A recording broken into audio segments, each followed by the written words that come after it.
Assalamualaikum warahmatullahi wabarakatuh. Saya Henrik A. Zulfikar. Saya Alfira Joharendia Semarani. Dan saya Aurelia Virgianti Zulkifli. Kami dari KPK, Kelompok Pecinta Kimia. Oke teman-teman, pada kesempatan kali ini kami akan menjelaskan suatu konsep pembuktian sel volta yang mana ini sebagai pemenuhan tugas yang diberikan oleh Ibu Lela.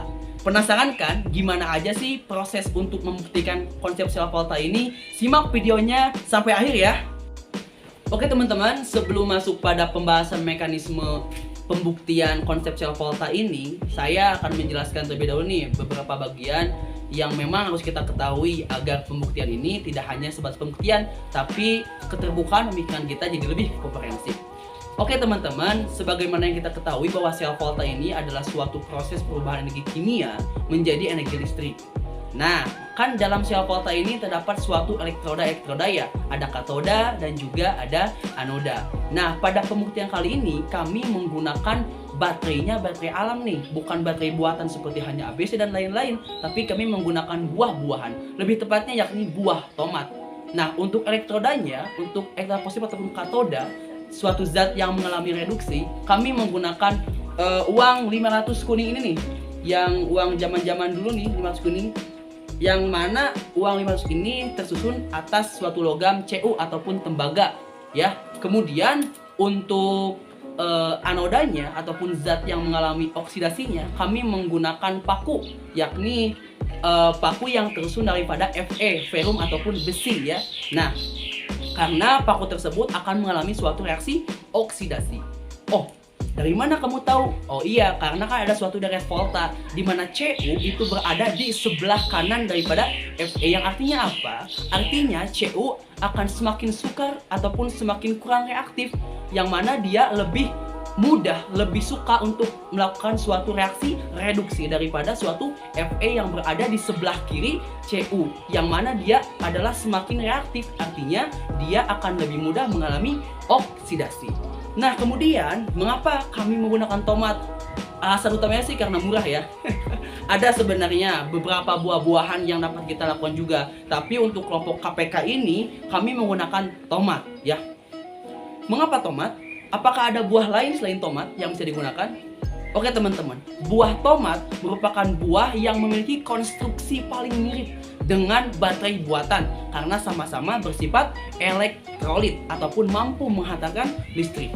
Menurut penelitian dari SETI pada tahun 2013 bahwa dalam tomat mengandung suatu asam askorbat, yakni suatu zat elektrolit sebesar 41,654 mg per 100 gram, yang mana senyawa ini mampu menghantarkan listrik dengan baik.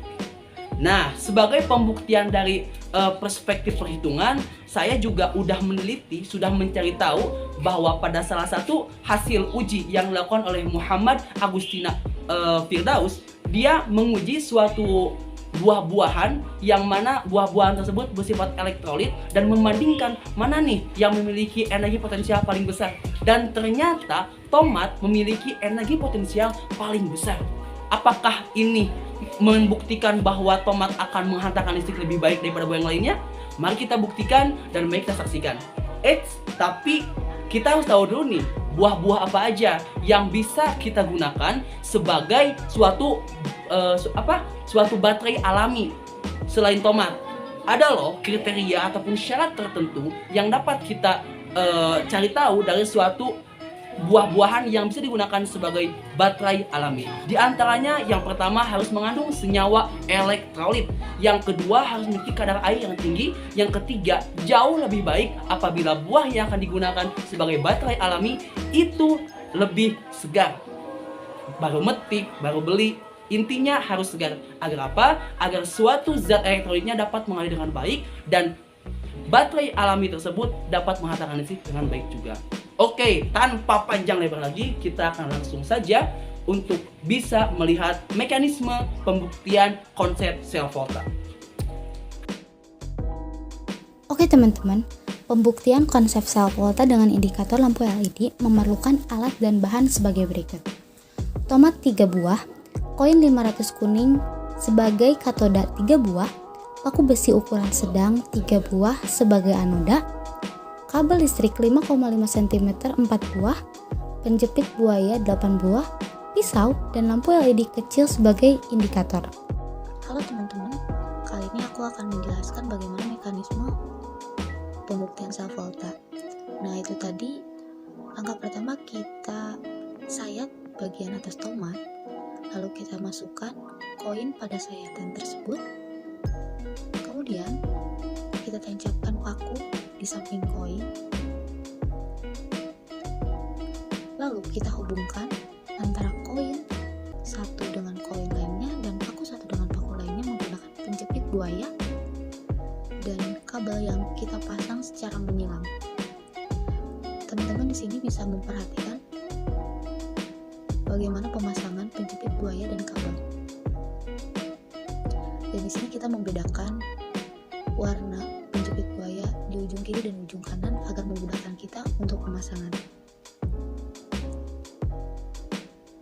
Setelah itu, langkah terakhir, kita sambungkan penjepit buaya terakhir pada sebuah lampu LED yang merupakan indikator.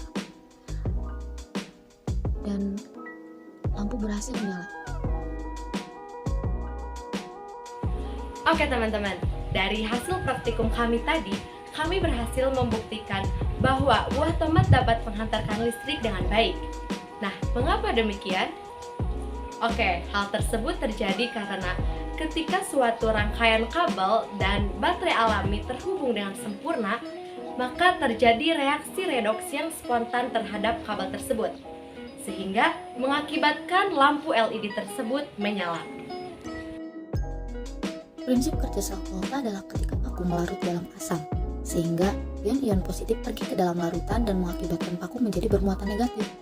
Elektron dari paku bergerak melewati kawat penghubung menuju koin. Pada koin ini, elektron dapat ditangkap oleh ion-ion positif hidrogen yang terdapat dalam larutan asam sehingga ion hidrogen berubah menjadi gas hidrogen.